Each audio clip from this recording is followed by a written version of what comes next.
proyecto que hemos leído. Pero déjeme continuar con el doctor Leonardo Humberto Huerta, defensor delegado para la salud. No le voy a formular la misma pregunta. Quiero que les cuente que le cuente a esta audiencia cómo fue esa experiencia que usted tuvo la semana antepasada. La Defensoría convocó a diversos actores, ahí estuvo la Andy en varios de sus reuniones.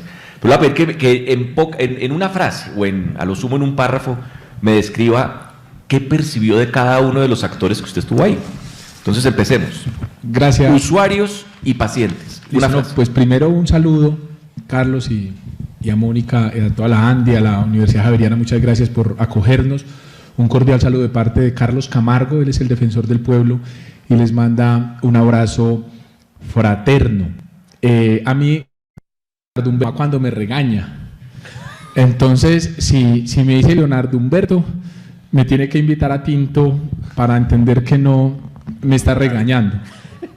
Y con relación a esos 7 foros de los cuales ustedes desde la ANDI nos apoyaron desde el primer momento y estamos hablando desde el año pasado, lo cual también quiero hacer ese reconocimiento porque la Defensoría del Pueblo lo que ha querido es defender justamente al pueblo, ese concepto de pueblo, que es un elemento sociológico del Estado que difiere en múltiples constituciones. Algunos se habla de nación, en otros se habla de ciudadanos, pero cuando hablamos del pueblo, pues es el elemento sociológico más amplio que existe en los estados. Y desde ese punto de vista, desde el cumplimiento también de la función constitucional establecida en el artículo 118 como Ministerio Público, la Defensoría del Pueblo, cuando se crea, se genera un cuestionamiento sobre si requiere más dientes o no, porque la Procuraduría tiene función disciplinaria, la Defensoría no.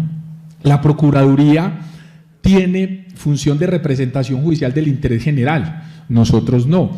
Y eso es una ventaja que tiene la Defensoría del Pueblo. Nosotros, al no ser una autoridad que determine responsabilidades, eso nos permite, entre comillas, y desde el mejor de los sentidos y con todo el respeto, ser el policía bueno, o sea, el que hace la mediación, el que resuelve el conflicto de manera directa. Nosotros a veces nos llaman a que acompañemos a recuperar un cadáver en la orilla de un río, a que recuperemos unos niños que están en manos de un grupo armado, y como no tenemos responsabilidad, no tenemos ni penal ni disciplinaria, pues esa función de magistratura moral es muy importante a la hora, como en el caso en que vivimos, de prevenir conflictividades sociales.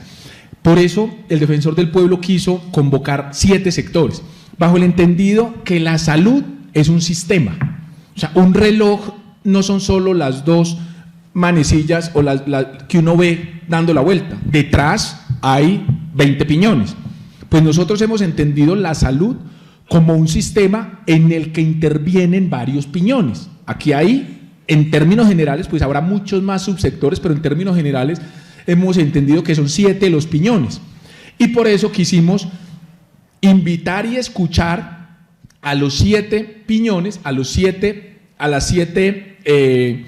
sectores del sistema de salud, para escucharlos sin que el texto existiera. O sea, eso fue también intencional, parte de la metodología. Por eso lo llamamos diálogo ciudadano sobre los temores y expectativas de una reforma. ¿De cuál reforma? De cualquiera. Ustedes como pacientes, usuarios, cuidadores y sociedad civil de los anteriores, que son distintos todos, pero los convocamos a escuchar cuál sería el temor y cuál sería la expectativa más grande que ustedes tienen a cualquier reforma, sea cual fuera. Y nos dijeron, el principal temor, que el régimen de transición no nos permita la continuidad de nuestros tratamientos. Los usuarios. Los usuarios dijeron, nosotros nos da miedo que, así como cuando liquea una EPS, yo estoy en la 4ª quimioterapia y son 7. ¿Quién me va a hacer la 5ª quimioterapia? Cuando liquidan una EPS, la pasan automáticamente a otra, no, que va a seguir con el tratamiento, no, pero que la recibió no tiene contrato con la red anterior, entonces vuelva y pase al médico general y se le enreda el tratamiento en mitad del camino. Y nos dijeron, y la mayor expectativa, que los pacientes seamos atendidos, porque el paciente está para ser atendido y no para hacer vueltas. O sea, que no haya autorizaciones, filas, obstáculos y trámites. Eso sería el principal temor de los pacientes y la principal expectativa de los pacientes con una reforma, sea cual fuere. Y así con la misma claridad. EPS, ¿qué le dijeron? Claro, la segunda fue las EPS. Entonces nos dijeron, un temor es quién va a asumir toda la logística para la atención en salud, que es también un pensamiento hacia el paciente. ¿Quién va a asumir esa logística? O sea, se desarrollan 1.500.000 atenciones y ese 1.500.000 atenciones requieren un call center, un agendamiento, una red, un contrato con el médico, una auditoría, un pago, un contrato, que el call center a veces son 3 días llamando para la cita. Lo vivimos. Desde la Defensoría vivimos el 47% de las quejas están relacionadas con un riesgo alto, una vulneración al derecho a la salud. Pero al final de la historia, 3 días después, le asignan la cita. Y nuestra principal expectativa o oportunidad, que se resuelva el problema de suficiencia en la prestación del servicio. Porque muchas veces el que está en el foco es la EPS. Es más, hay personas que no entienden el rol de la EPS y hay personas que creen que la EPS es la clínica o es la que atiende. Entonces, si el médico no pudo atenderlo, le echan la culpa a la EPS. O si la agenda de cardiología en Guainía está para dentro de un año, le echan la culpa a la EPS, cuando es un sistema donde también citamos a la academia, porque entendemos que para que haya suficiencia es necesario que exista, que se resuelva el déficit de talento humano en materia de salud que existe hoy en día. Prestadores, así con resumen, claro, riesgo y expectativa. Las clínicas nos dijeron, todos coincidieron en el régimen de transición. Entonces dijeron un régimen de transición, no más leyes de punto final. Nos deben esta vida y la otra. Estamos con billones de acreencias y no las hemos podido pagar. Cuando liquidan una EPS, no tenemos cómo cobrar. Entonces, si hacen una ley sin una transición adecuada, con un fondo de garantías, con una ley de insolvencia, vamos a tener grandes dificultades para poder seguir existiendo. Y la expectativa, que los contratos sean de tracto sucesivo, como deben ser, que se cumpla con la ley y se les pague lo que la ley dice, el 70% de las facturas, o sea, que mejore esa gestión y ese flujo de recursos, y que también se regule, pensando en el derecho fundamental a la salud,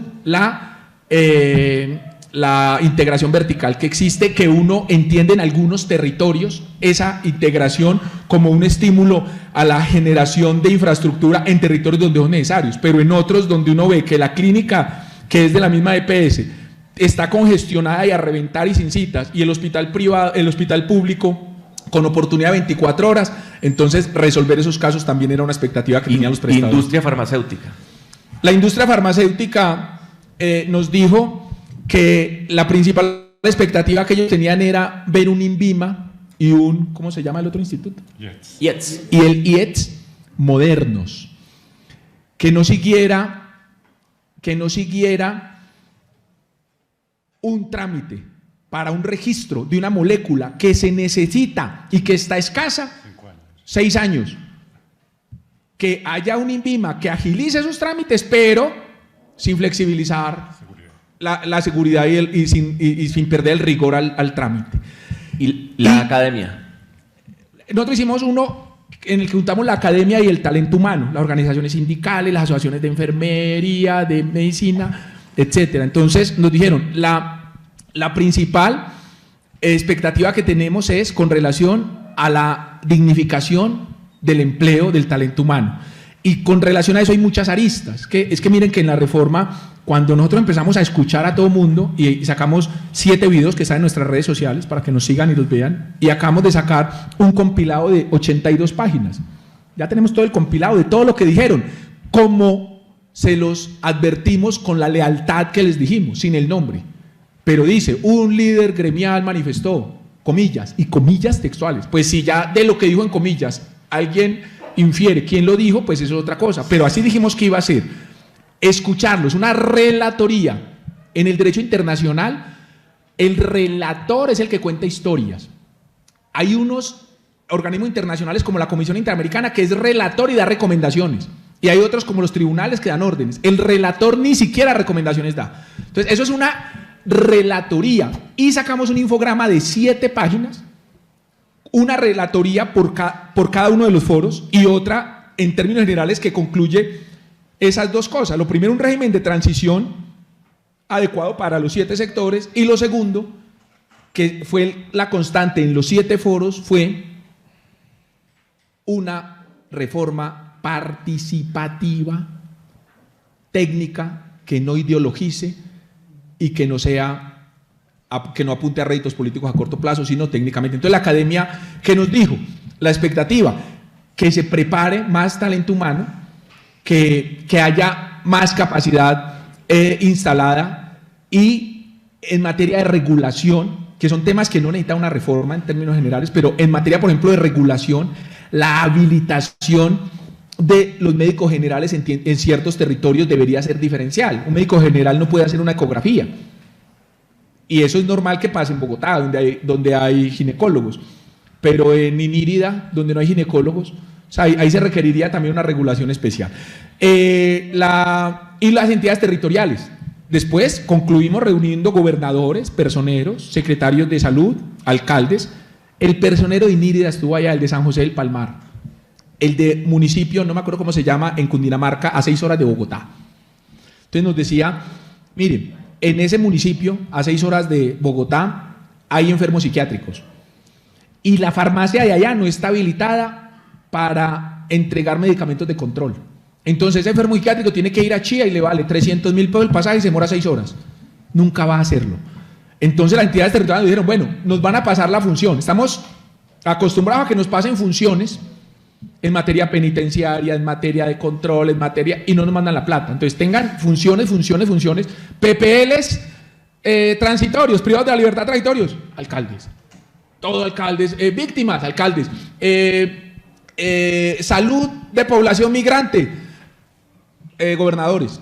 Y los recursos, entonces si nos van a dar funciones y si nos van a dar otras responsabilidades, si nos van a descentralizar unas funciones, van a ser con las capacidades y con los recursos suficientes para cumplir esas funciones, y por otro lado la responsabilidad del manejo de los recursos. Porque si va a ser territorial ese manejo de los recursos, ¿cómo esos gobernadores y alcaldes o esos secretarios de salud pueden también ejercer inspección, control y vigilancia sobre los prestadores o los administradores del sistema de salud? Porque hoy una de las quejas de ellos es que así haya un mal servicio en sus territorios, el que tiene una competencia pues hay como a prevención es la Superintendencia Nacional de Salud, y los insumos que ellos desarrollan en materia de inspección y vigilancia pues no resultan adecuados para la garantía de protección del derecho a la salud. Gracias, doctor Huerta.